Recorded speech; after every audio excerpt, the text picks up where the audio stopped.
Tonight's tale takes place in a small Finnish town of Luhanka. Lay quiet under a washed-out autumn sky.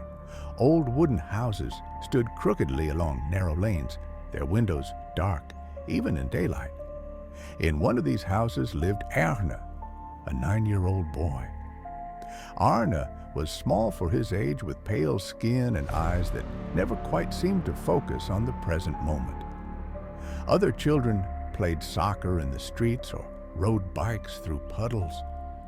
Arna lingered near the shadows of fences, his hands stuffed in his jacket pockets, a faint smirk curling his lips when he thought no one was watching. Arn was different. He didn't laugh. He didn't join in. He didn't seem to care for anyone's company. His world was small: the backyard shed, a row of salt-filled jars hidden beneath a loose floorboard, and the quiet sound of tiny claws scratching before silence took over. Rats, stray cats, birds, all of them found their way into those jars, pieces at a time. His parents, Kari and Lena, had long since stopped questioning the strange smells or the dead mice in the basement. "It's a phase," Lena would whisper, though her voice trembled. One pale evening, just after sunset, Arna saw a rat unlike any other darting from under the fence. It was blacker than pitch, its fur glinting oddly in the dim light. Something in its movements, fluid, deliberate, sparked a fire in Arna's chest. He gave chase. He followed it across streets he had never walked, through a strip of skeletal birches, until the houses behind him vanished. The air grew cold, heavy. His breath came out in silver plumes. He realized he'd stumbled into a place he didn't recognize. An old, abandoned industrial yard where rusted chimneys stabbed the sky. The rat slipped into a narrow hole in the base of a collapsed wall. Without thinking, Arna thrust his hand into the darkness. But instead of fur, his fingers brushed something soft yet solid, like leather, stretched over bone. He pulled, and a severed finger, long and clawed, came free. The skin blackish red, the nail sharp as obsidian. It pulsed faintly, as though still alive. For a moment, he only stared at it, his heart hammered with an emotion he didn't have a name for. He shoved it into his pocket. The rat darted out again, and he killed it with a stone. That night, the finger sat in a new jar of salt beside the rat. The room smelled of brine and iron. Days passed, but the house changed. His parents began snapping at each other over trivial things. Kari slammed doors. Lena muttered to herself, her hair unkempt. They glared at Arna as if he were a stranger, their voices sharp with an anger that hadn't existed before. Plates smashed at dinner. The television stayed off. Arna sat silently at the table, spooning soup to his mouth, the finger's pulse echoing faintly in his mind. In the yard, he would watch the neighborhood children playing.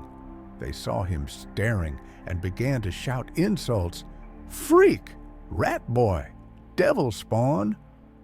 The words didn't sting, they hummed like background noise. But one boy, Petteri, taunted him more than the rest, spitting on the ground as he passed by.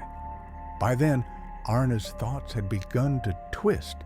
The finger wasn't just an object. It was whispering now, low and inhuman. It spoke of hunger, of destiny, of cleansing. It told him the children were meat, nothing more. The whisper grew louder until it drowned out his own conscience. One evening, Arna waited behind the crumbling brick wall by the alley where Petteri usually walked home. The sky was purple-black. The rod in Arna's hands was long and rusty, sharpened at one end. Petteri came by, whistling. Arna leapt. The rod drove deep. Petteri gasped and fell. Arna felt nothing but a trembling satisfaction as warmth spread over his hands. He dragged the boy's body into the shadows. The finger in the jar pulsed furiously that night, the salt around it turning black. The murders multiplied. Pets disappeared first, then children, then adults. Houses were shuttered. People whispered about a monster walking among them. But Arna was careful. No blood on his clothes, no witnesses. The finger's whispers guided him, telling him when to strike and how to hide. His parents no longer fought. They barely spoke at all, as if hollowed out. Lena avoided his gaze. Kari slept on the couch with a knife in his lap. Then, one fog-heavy morning, a new man arrived in town, Inspector Elias Laxo, tall, broad-shouldered, and wearing a long gray coat. He had come alone, but his reputation preceded him. People said he had solved impossible cases in Lapland, in Warsaw, in places where shadows moved wrong. Some whispered he was not entirely human himself. Elias was not just a policeman, he was a scholar of the unseen, a man who knew how devils hid in corners of the world. Elias set up in the old municipal office. He requested no backup, no patrol cars. Instead, he spent hours walking the perimeter of town, sketching symbols in a small leather book, listening to the wind. At night, he lit candles and murmured in Finnish and Latin. He knew what he was looking for. This wasn't the first town to suffer a string of killings after a finger appeared. Through quiet observation, Elias pieced it together.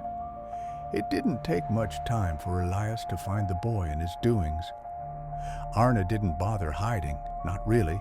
The town was too small, the killings too brazen, the whispers too loud. Every path Elias followed, every rumor he collected, pointed straight back to the pale child with the empty stare, the jars of salt, the dead animals, the boy who stood alone, the finger of a broken devil, severed centuries ago in a war between realms, had resurfaced. It had found a host. The killings weren't random.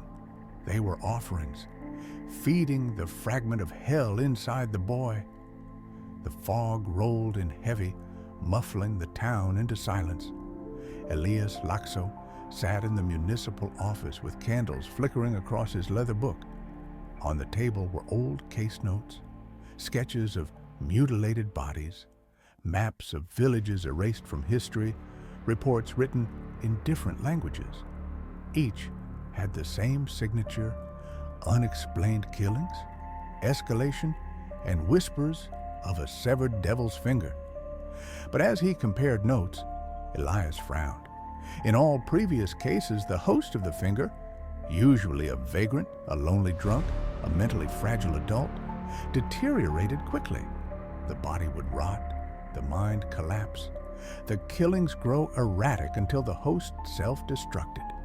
He always managed to intervene before the devil's fragment grew too strong. Here, though, it was different. This time, the host was a child. And the boy wasn't decaying. He was adapting, thriving. The murders weren't sloppy. They were precise, hidden. The child was learning, changing, becoming something more. Elias leaned back, rubbing his temple. "This isn't like the others," he muttered. "The devil has found a vessel that fits." The next day, Elias visited the parents. Kari answered the door, his eyes bloodshot, his shirt wrinkled. Lena hovered behind him, her face pale and tense. The smell inside was thick with mildew and salt. "Your son?" Elias said carefully. "Does he seem different lately?" Lena laughed bitterly. "Different? He's always been different." Her voice cracked. "We don't talk to him anymore." We don't know how Kari shook his head, whispering, "That boy, he's not ours anymore." As Elias left, he caught movement at the top of the stairs. Arna was watching him silently, one hand pressed against the banister. His eyes were flat expressionless, but Elias felt a force radiating from him, like standing too close to fire. Night fell. Elias walked the outskirts of town, taking notes, mapping patterns. He saw where pets had been found dismembered. He marked the alley where a boy had vanished. He followed stains in the dirt that led nowhere, as though the ground itself had swallowed the bodies. By midnight, the town square was empty, except for Arna. The boy stood in the center, barefoot, head tilted up toward the church steeple. Elias hid in the shadows and watched. Arna began whispering words in a tongue Elias recognized but couldn't place. Not Finnish, not Latin, but older. Around him, shadows thickened unnaturally. The church bell began to ring on its own, low and distorted, and Elias realized the boy wasn't summoning. He wasn't possessed in the usual sense. He was communing. The devil wasn't fighting for control. It had already found harmony. Back in his office, Elias flipped through his book frantically. Salt, silver, fire, holy verses. None of it will work if the host is compatible. He wrote the words in a trembling hand. The boy's not consumed. He is chosen. For the first time in years, Elias felt dread.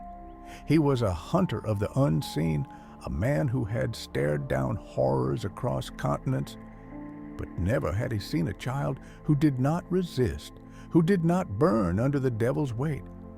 Arna welcomed it, fed it, completed it.